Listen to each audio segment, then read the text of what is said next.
танымайды екенсіздер. Қазір burada сіздерге өзімді таныстырып өтейін. Келесі слайд. Менің аты-жөнім Сұраған Дәуіт. Документ бойынша Сұраған Дәуіт. Жақында өзгертемін. Енді мен қандай мектептен келіп отырмын? Жайлы мектепті білесіздер, ашылған Қараөткел IT лицейінен келіп отырмын. Және әріптестерім бар, шапақ көріңіздер. Келесі слайд. Мен өзімнің хоббиіммен таныстырып өтейін. Программа жазамын, яғни программированиемен айналысамын. Одан кейін дизайн бар, сосын блогинг бар, монтаж, сосын спорт. Сол жақында продюсингпен айналысып жатырмын. Келесі слайд. Программа жазу бойынша.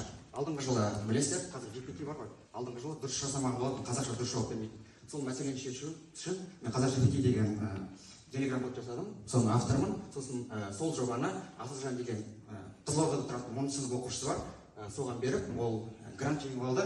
Сосын Астана IT'де қазір оқып жатыр. Бір қызық факт айтайын, мен оны өмірде көрмегенмін.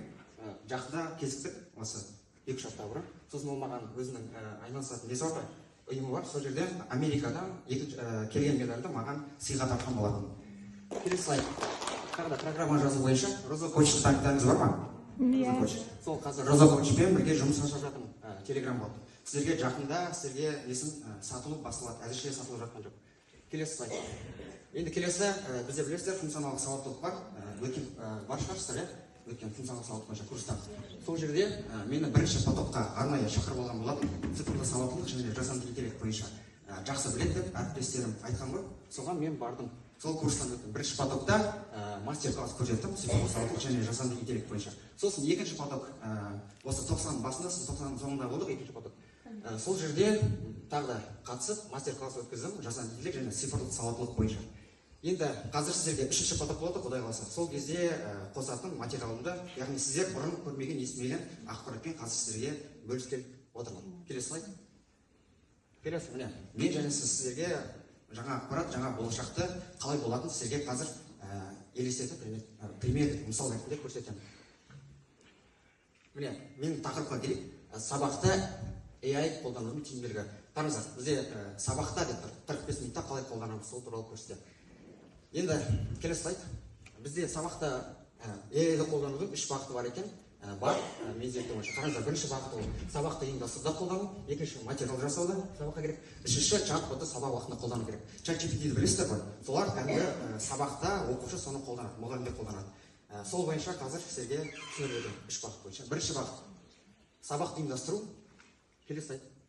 Бірінші, мынандай видеоны көрген шығарсыздар, видеоны көрсеңіз. Теперь в китайских школах не спрячешься от доски. Нейросеть следит за эмоциями учеников и выбирает того, кто плохо подготовился. Искусственный интеллект уже знает, кто сидит с тревогой. Никакого больше списывания. Енді қараңыздар, сабақты ұйымдастыру кезеңіне қойдым, себебі және көріңіздер, Қытайда тақта бар екен, сол кезде оқушыларды беттерін тану арқылы бізде тақтаға шығарады екен. Мен сол видеоны көріп отырып, идея келді да, нені қоса көресіз? Идея келді, неге өзім жасамастар деп. Және айттым сізге программа жазумен айналысам деп. Сол өзім разработкамды сізге көрсеткім келіп отыр. Бұны мен 2 күнде жасап шықтым. Сенбі, жексенбі 2-2 сағаттан, яғни 4 сағатта қазып көрсетейін. Қазып қосылсын. Бұнда бірінші бізде камераны белгілеу керек. Мысалы бізде қараңыздар, компьютерде жай ғана камера бар ғой. Екінші біз веб-камераны қостық. Сол себептен біз мына жерде таңдай аламыз, қай камераны қосамыз. Сол жерде біз 0-ші камераны қостық. Енді қараңыздар, мұнда күтіп бастай тұрады. Оқушыларды түгендеу, тақтаға шығару және топқа бөлу. Білесіздер, ұйымдастыру кезеңінде ХМЖ-да бар ғой. Сабаққа кім келмеді, соны анықтап бере алады, рет танылады. Сосын тақтаға шығару және видеодағы идея, сосын келесі топқа бөлу деген идеяны қазір. Бірінші оқушыларды түгендеу деген болса.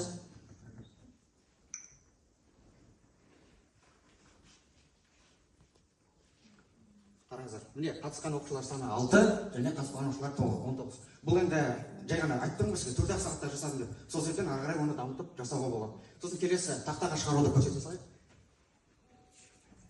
Тақтаға шығару. Басқа тақтаға шығару дегенді. Камера керек емес.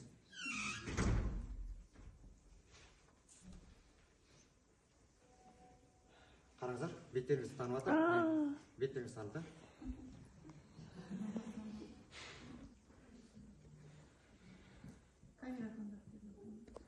Жоқ, шығару керек. Тағы да басталсын ба? Бүкіл дайында тұр ғой.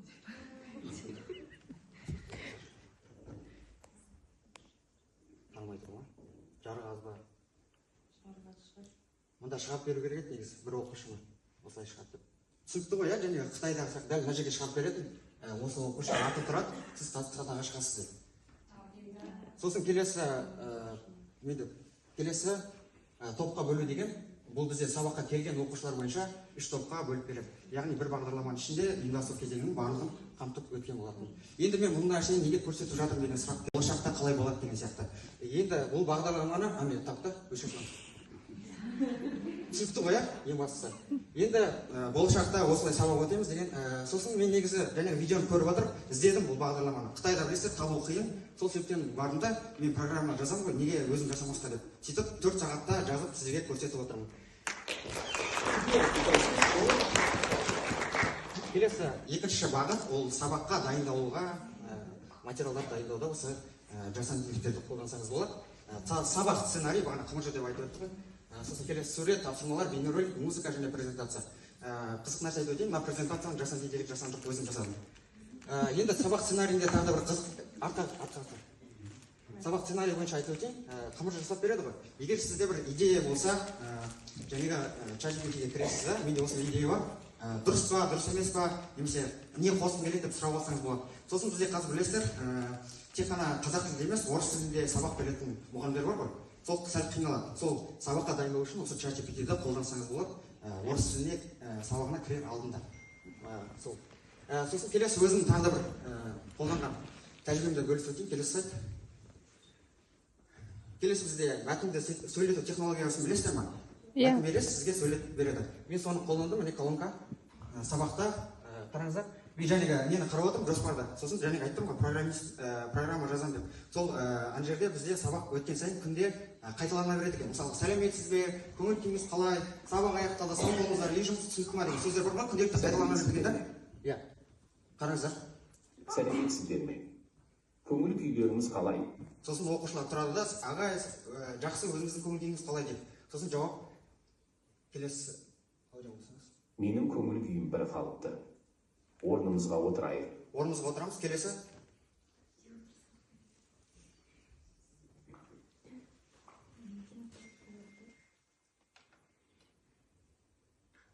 Келесі аудионы қосыңыз.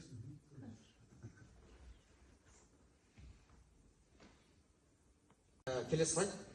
500 жыл өткеннен кейін қазір жасанды интеллект технологиясы дамуына байланысты бізде Қытайда білесіздер, оларда өздерінің жеке Instagram бар, жеке YouTube бар, жеке TikTok-тар бар. Яғни бөлек ChatGPT-ден бөлек өздерінің EduChat-ға түрлі бағытта мәтінмен жұмыс жасайды. Ода нақты бір білім алуға арналмағанда настройка бағыттауға. Ал EduChat болса білім алуға бағытталған. Келесі. EduChat-тың ерекшелігін айтып өтейін. Бұны жасаған кезде ол кісілер қалайсың ғой, 500 мыңнан астам бізде бар ма әдістемелік құралдар, соны осыған оқытқан, сөйтіп жасаған. Енді бұл жерде әр оқушыға келіп байланысты беріледі, жаңа бетке дейін. Сосын мұнда сократтық диалог бар. Сократтық диалог туралы естігендеріңіз бар ма? Бір жерде естіп иә? Енді түсініп өтейін. Біз GPT-ді қолданамыз, ChatGPT-ді. Онда есеп жібересіз ғой, ол сізге бірден шығарып береді. Ал сократтық диалогта бізде есепті шығарып бермейді. Яғни есептейтін ғой, кез келген тапсырманы. Керісінше студент немесе оқушы не істейді, сол сократтық диалог арқылы сізге сол өзіңіз жеке істеген соңында оқушы сізге бірден жауап бере салмайды. Яғни сіз сол арқылы үйренесіз. Келесі естіні бағалау алгоритмі бар екен. Телефоныңызды аласыздар, бізде өте үлкен мәселе бар ғой, қаншама 25 оқушының бақылау жұмысын тексеру деген сияқты. Ал бұнда EduChat-та бізде бар екен бағалау алгоритмі. Сіз барасыздар жұмысты сканерлейсіз, сосын ол бойынша сізге барлығын тексеріп береді екен.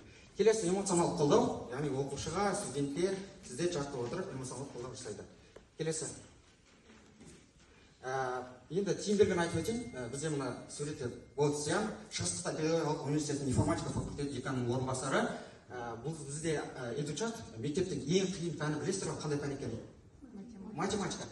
Сол пәнді осы EduChat жақсы үйретеді екен. Егер ChatGPT-де қолдансаңыздар, есеп шығару, ол есептен көп қате жібереді. Ал EduChat болса, қиын пән математиканы жақсы үйретеді екен. Одан кейін үлгерімін айтып отырды. Бізде кәдімгі университетте күнделікті лекция өтетін бар ғой. Сонымен осы EduChat-ты қолданып өткен студенттердің бағаларын салыстырғанда орташа есеппен алған кезде осы EduChat-ты қолданатын студенттер бағасы жоғары екен, 2 есе жағынан. Сосын келесі бұл пилоттық модель Шанхайдың 18 мектебінде қолданылуда екен. Әзірше бұл Қытайда ғана, Play Market, App Store-да бұл доступты емес. Келесі. енді келесі қорытындылау, технология мақсаты бізде өмірді жеңілдету, иә? Сол бізде тиімді болып саналады. Және көрсеткен менің тәжірибем кәдімгідей өмірді жеңілдетеді деген ойдамын. Сол себептен бізге тиімді сол қорытындылау.